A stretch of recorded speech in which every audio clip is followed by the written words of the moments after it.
رمضان مرحبا، رمضان مرحبا۔ الحمدللہ مجھے میرے جو مدرسۃ بالغ میں پڑھتے تھے میرے استاد لائے سب سے پہلے، یعنی آج 4-5 سال پرانی باتیں مدنی مذاکرے میں آئے، ہمیں پتہ چلا، علم دین حاصل ہوا، سب سے بڑی بات ہم نمازی بن گئے۔ پیر صاحب کی صحبت ہے تو یہاں پہ اور دینی باتیں سیکھنے کو ملتی ہیں، ماشاءاللہ بہت اچھا ماحول ہوتا ہے، بہت ساری ایسی باتیں سیکھنے کو ملتی ہے جو اور جگہوں پہ نہیں سیکھ پاتے ہم، اس لیے بس یہ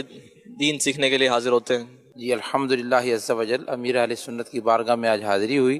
مدنی مذاکرہ سنا، بے شمار علم و حکمت کے مدنی پھول سیکھنے کو ملے، بہت سارے شرعی مسائل سیکھے۔ یہاں آنے سے پتہ چلتا ہے کہ ہماری بیٹری بھی چارج ہوتی ہے اور مدنی کام کرنے کا جذبہ بڑھ جاتا ہے۔ میں تو کہتا ہوں کہ ہر ہفتے کی رات کو ساری مصروفیات ترک کر کے صرف مدنی مذاکرہ سنا جائے اور اس پر عمل کیا جائے تو انشاءاللہ عز و جل بے شمار علم دین حاصل ہونے کا ذریعہ بن جائے گا۔ ماشاءاللہ ولی کامل کی زیارت کی ہے، 3 سال ہو گئے جامعۃ المدینہ میں پڑھتے رہے ہیں، اور امیر السنت نے یہ بہت اچھی بات بتائی کہ ہماری جو لڑائی ہے اپنے بہن بھائیوں اور ماں باپ سے نہیں ہے، ہماری لڑائی بس 2 سے ہے، ایک شیطان سے اور ایک اپنے نفس سے۔ ایک سوال ہوا تھا پرندوں کے بارے میں کہ پرندوں کے پر کاٹنے چاہیے یا نہیں، تو اس میں جواب یہ آیا اور بڑا بہترین جواب دیا انہوں نے کہ پرندوں کے پر کاٹ دیں اگر ان کو اس سے کوئی نقصان نہ ہو، لیکن اگر پر کاٹنے سے ان کا خون نکلنا شروع ہو جائے یا زخم ہو جائے جس سے ان کو نقصان پہنچے، ان کو درد پہنچے، تو وہ ناجائز ہے، وہ غلط ہے۔ میں لاہور سے آیا ہوں اور میں بیچلر ڈیٹا سائنس میرا لاسٹ ایئر ہے اور فاسٹ یونیورسٹی لاہور سے، اور یہاں پر آ کے جو آنے کی نیت تھی وہ تھی مدنی مذاکرہ اور امیر اہل سنت کی زیارت تھی۔ مجھے پتہ چلا کہ کتنے ویل آرگنائزڈ وے میں دعوت اسلامی پورے پاکستان میں اور دنیا میں بھی کام کر رہی ہے۔ آ کے ذہن بن گیا کہ یہیں پہ جو ہے نا 10 دن کا انشاءاللہ اعتکاف کرنا ہے، یہیں سے جو ہے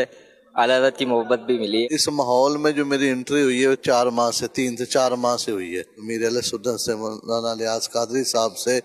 بیعت ہونے کے لیے آیا ہوں اور ان سے ملاقات کرنے کے لیے آیا ہوں، اور الحمدللہ آج ان سے ملاقات بھی ہوئی، بیعت بھی ہوئے، آج ان کے ساتھ کھانا بھی کھایا الحمدللہ، اور میں مطمئن ہوں اور مجھے بہت مزہ آ رہا ہے۔ پہلے بھی اس سے ہمیں محبت تھی، اب محبت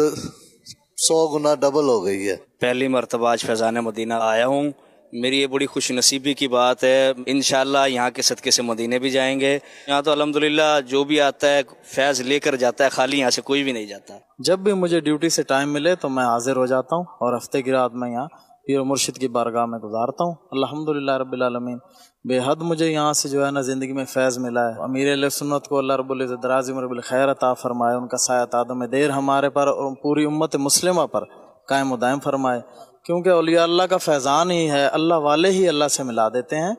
بہت اچھا پر نور سما ہوتا ہے یہاں، نور کی برسات ہے جس میں نہانا ہے آ کے آپ نے، اور میری نیت یہ ہے کہ انشاءاللہ 1 ماہ کا اعتکاف کروں میں یہاں۔ ایک سوال جو میرے ذہن میں تھا کہ جو امیر علیہ سنت فرما رہے تھے کہ جو حج عمرے سے واپس آتے ہیں ان سے مطلب پانی مانگنا، یہ دن میں ہمارے آفس کے ایک کولیگ عمرے پہ گئے ہوئے تھے تو وہ آئے تھے، میں دن میں آج یہ ذہن میں سوال سوچ رہا تھا کہ ان سے پانی یا کھجور لے لینی چاہیے یا نہیں لینی چاہیے، تو آج الحمدللہ وہ سوال ہو گیا اور امیر علیہ سنت نے وہ جواب عطا فرما دیا۔ مدنی مذاکرہ میں بے شمار علم کی باتیں سیکھنے کو ملتی ہیں، تو اس طرح ایک علم کے سمندر کے پاس آ کر ہم اپنی پیاس بجھانے کی کوشش کرتے ہیں۔ امیر اہل سنت نے رمضان شریف کے حوالے سے جو ذہن دیا ہے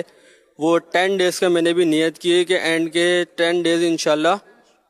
اعتکاف کی کروں گا انشاءاللہ فیضان مدینہ میں انشاءاللہ۔ مدنی مذاکرے کے اندر امیر علیہ سنت نے بچوں کو گٹی دینے کے حوالے سے بتایا کہ بچوں کو گٹی